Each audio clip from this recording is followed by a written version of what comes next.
존귀하신 하나님, 오늘도 우리 주님을 잘 믿는, 예수를 잘 믿는 하루가 되기를 원합니다.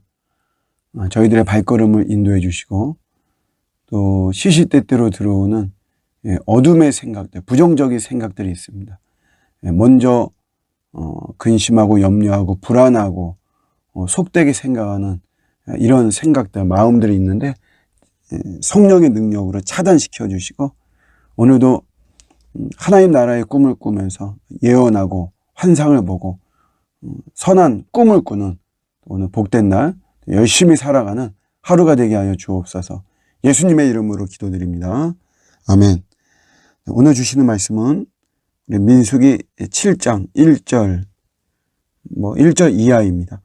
모세가 장막 세우기를 끝내고 그것에 기름을 발라 거룩히 구별하고 또 그 모든 기구와 제단과 그 모든 기물에 기름을 발라 거룩히 구별한 날에 이스라엘 지휘관들 곧 그들의 조상의 가문의 우두머리들이요 그 지파의 지휘관으로서 그 계수함을 받은 자의 감독된 자들이 헌물을 드렸으니. 아멘.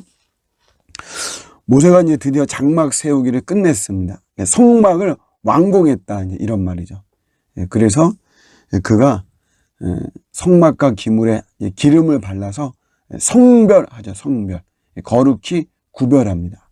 이때 각 지파의 지도자들이 예물을 드렸습니다.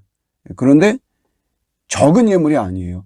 수레 6대와 소 12마리를 각 한 사람이 이렇게 드리는 거죠. 이렇게.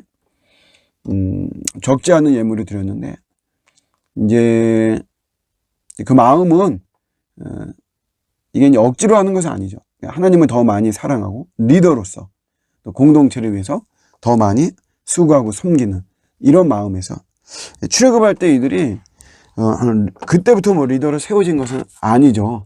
어느 정도 일정 부분 가져온 것인데, 리더가 되고, 그런 속에서 하나님과 또 공동체, 이스라엘 백성들을 위해서 이렇게, 적지 않은 이런 예물을 드린 것입니다. 봉헌한 이런 수레와 소는 레위 자손의 직임에 따라 차등 지급이 되죠. 무라리 자손은, 이들이 이제 사실 제일 많이 분배를 받았어요. 수레 4대와 소 8마리를 받았죠. 왜냐하면 장막의 무거운 목재와 기구 등을 운반하기 때문에 그렇습니다.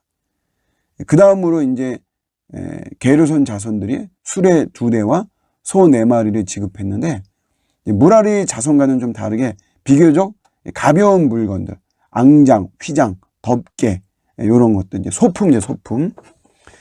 그리고 이제 마지막으로 고앗 자손에게는 이런 수레나 소를 주지 않았습니다. 왜냐하면 이들은 성막을 어깨에다 메고 운반하죠. 몸으로 떼우는 거예요. 그래서 이들에게는 소는 필요하지 않습니다. 이런 모습을 보면서 이들이 리더잖아요, 리더.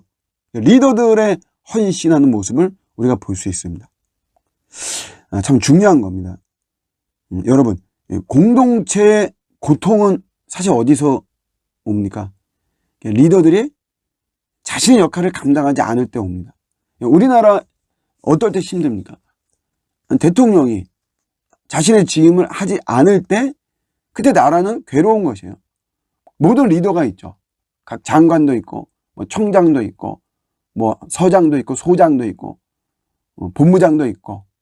그런데 그런 리더들이 자신들의 역할을 하지 않을 때 또 더 나아가서 부정하고 부패하고 이러면 더 말할 것도 없죠. 어쨌든 리더들이 헌신하지 않을 때 공동체는 굉장히 고통스러운 것이고 문제가 야기되는 것입니다. 규모가 큰 교회가 있는데 그 교회 이제 목사님의 이야기를 들었어요. 그런데 이제 이분만 그런 게 아니고 대부분 그런다, 이제 제가 그런 얘기 들었는데 어떤 얘기냐면 이분들도 기도하잖아요. 교회를 위해서 기도하는데 부교육자들이 한 30명이에요. 성도들은 3,000명이고. 그런데 기도에 쏟는 에너지를 50대 50 이렇게 양분한다 그러더라고요. 아니, 우리가 볼 때 여러분 성도가 3,000명이에요. 부교육자 30명이고. 그러면 수적으로 성도들 3,000명이 더 많죠. 그러니까 그들을 위해서 더 많은 기도의 에너지를 써야 되는데 그러지 않고 딱이 절반이래요.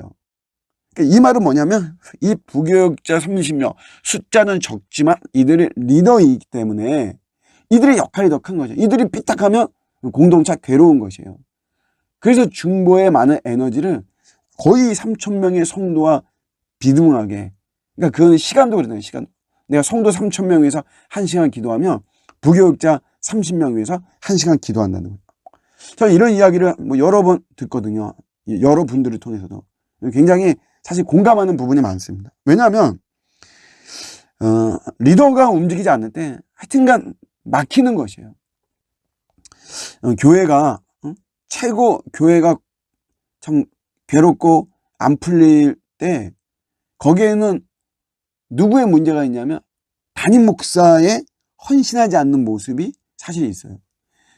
담임 목사는 어쨌든 여러분 그 리더의 최고의 위치잖아요. 그런데 그 담임 목사가 헌신하지 않을 때 그 공동체는 그 밑에 사람들이 아무리 길고 날고 뛰어도 문제가 생길 수밖에 없어요.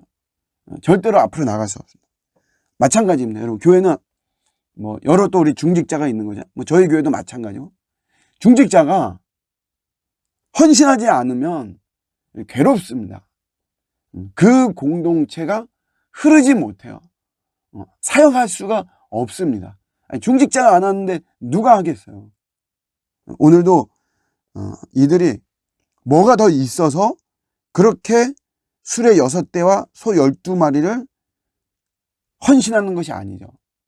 리더라고 하는 어떤 위치에서 거기서 그들의 자신들의 역할을 감당하는 차원에서 이렇게 되어지는 것이죠.